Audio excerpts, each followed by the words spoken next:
मेरे नसीब में 12 बजा नहीं लिखा है।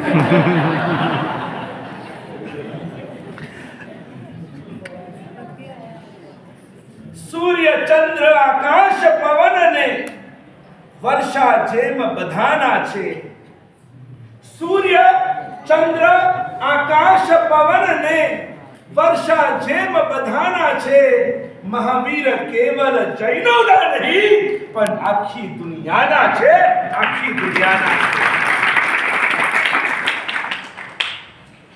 भटकों को राह दिखाने के खातिर, भटकों को राह दिखाने के खातिर और सोए हुए को जगाने के खातिर जन्मे थे प्रभु महावीर।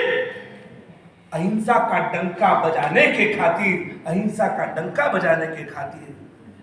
एक सोचो, एक कल्पना करो कि आज से 2600 साल पहले जब भगवान महावीर का जन्म क्षत्रिय कुंड में हुआ होगा, उस क्षत्रिय कुंड नगर का क्या माहौल होगा, कितनी खुशी होगी, कितना आनंद होगा। नारकापि मोदन्ते यस्य कल्याण पर्वसु। इस भगवान के हर एक जो भी उनके विशिष्ट दिनों को हम कल्याणक क्यों कहते हैं? अगर भगवान माँ के गर्भ में आते हैं उसे हम च्यवन कल्याणक कहते हैं। भगवान का जन्म होता है उसे जन्म कल्याणक कहते हैं। भगवान दीक्षा लेते हैं, दीक्षा बोलते जाओ। भगवान को केवल ज्ञान की प्राप्ति होती है, घाती कर्मों का नाश होता है, हम उसे केवल ज्ञान कल्याण कहते हैं। और घाती कर्म का नाश होते ही अष्ट कर्म का नाश। भगवान अगर सकल कर्म से मुक्त हो गए और उसे हम क्या कहते हैं? निर्वाण कल्याण। कल्याणक का अर्थ क्या होता है? कल्याणक क्यों कहा जाता है? जो सभी का कल्याण करता है, जिससे सभी का मंगल होता है, जिससे सभी को सुख और शांति की प्राप्ति होती है, और इसी को कल्याणम करोति इति कल्याणकः। जयंती तो आपके मेरे जैसे किसी की भी हो सकती है। गांधी जयंती, अंबेडकर जयंती, ये जयंती, वो जयंती। अरे जयंती तो आजकल किसी की भी हो सकती है, लेकिन ये तो भगवान है। भगवान तीन लोक के नाथ है, हमारे हृदय सम्राट है, हमारा श्वास है, हमारा विश्वास है, हमारे प्राण आधार है। तू गति, तू मति, तू आश्रो, तू आलम बड़े मुझे प्यारो रे। वाचक यशक महारे प्रभु वीर, तू जीव जीवन आधारो रे, तू जीव जीवन आधारो रे। प्रभु अगर आप नहीं होते ना, अगर आप नहीं होते, आपका जन्म नहीं होता, तो आज शायद ये शासन की स्थापना नहीं होती, आज भगवान महावीर का शासन नहीं होता। एक क्षण के लिए सोच के रखो, अगर आपका और मेरा जन्म किसी कसाई के घर पे हो जाता, हम वहां पर क्या करते? किसी मछली मार के घर पे होता, हम वहां पर क्या करते? अगर आपका और मेरा जन्म किसी चोर डाकू लुटेरे के घर पे होता, हम वहां पर क्या करते? ये उपकार है प्रभु महावीर का। ये ऐसे कलिकाल में, इससे ऐसे पांचवें आरे में हमको ऐसा उत्तम सर्वश्रेष्ठ इस दुनिया में कहीं पर भी नहीं मिलेगा, किसी तुलना में ना आ सके। और ऐसा सर्वश्रेष्ठ, ऐसा जैन धर्म हमको मिला। हम अपने आप को भाग्यवान समझते हैं, हम अपने आप को पुण्यशाली समझते हैं। परमात्मा का उपकार है हमारे ऊपर कि हमको भगवान ने ऐसी सीट दे दी है। कौन सी सीट दी आपको बताए? आप सोचेंगे कि हमारा धर्म इतना प्राचीन है, फिर भी हम 1 करोड़ी क्यों? हम तो 1 करोड़ी हैं। संप्रति महाराजा के वक्त में हम 60 करोड़ जैन थे, 60 करोड़।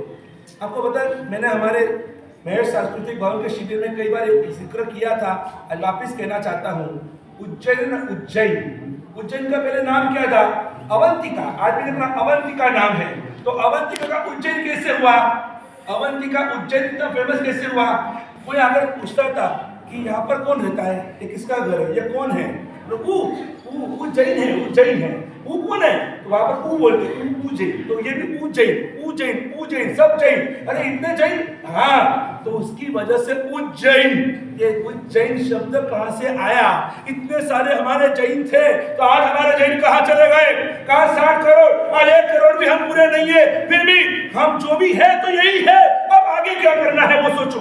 जो हुआ सो भूतकाल को भूल जाओ। चलो भूतकाल में बहुत कुछ हुआ, नहीं होना तो होना हो गया। हमारे जैन शासन के ऊपर मुसलमानों ने आक्रमण किया, क्रिश्चियनों ने, अंग्रेजों ने आक्रमण किया, पोर्टुगीज ने आक्रमण किया, रूस ने आक्रमण किया, हमारे जिन शासन को छलनी की तरह पूरा हमारा जिन शासन चला गया।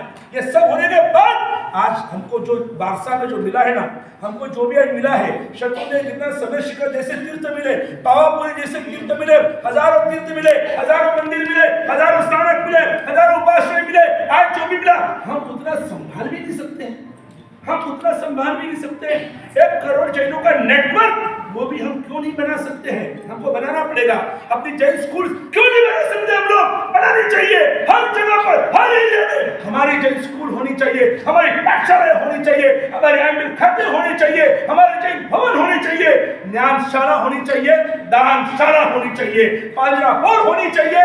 सब कुछ हम कर सकते हैं, लेकिन कहीं ना कहीं अब हमको चेंज करना पड़ेगा। क्या पता है, सालों पहले शिविर के अंदर 2 बच्चे लड़ रहे थे, बीच में महाराज साहब जी आ गए, अरे तुम लोग इतना क्यों लड़ रहे हो? महाराज साहब जी आप हट जाओ, आप बीच में मत आओ, ये हमारा बहुत इंपॉर्टेंट डिस्कशन चल रहा है, ये बराबर नहीं हो रहा है। अरे भैया बताओ तो से आप लड़ क्यों रहे हो? महाराज साहब जी को बोला ना, आप हमारे बीच में मत आओ, मैं जो बोला वो सही, वो बोलता नहीं मैं बोलूँ वो सही, बोलता मैं बोलूँ वो सही। अरे फिर बात क्या वो तो बताइए। महाराज जी ने थोड़ा सा गुस्सा किया, मतलब महाराज साहब जी आप बताइए, फैसला आज का होना चाहिए। ये कहता है कि भगवान महावीर क्या क्या क्या बोल जल्दी बोल क्या, ये कहता है कि भगवान महावीर गुजराती थे और मैं कहता हूँ भगवान महावीर मारवाड़ी थे। बोलो आप बोलो क्या? मैं आपको पूछता हूँ, बोलो क्या भगवान महावीर मारवाड़ी थे या गुजराती थे? जैन थे। भगवान महावीर कौन थे? जैन थे। मूर्ति पूजक थे या थानकवासी थे? जैन थे। भगवान महावीर श्वेतांबर थे या दिगंबर थे? भगवान महावीर कौन थे? तेराबंदी थे, कांची स्वामी वाले थे? कौन थे भगवान महावीर? अरे यार क्या किस बात के लिए हम लड़ रहे हैं?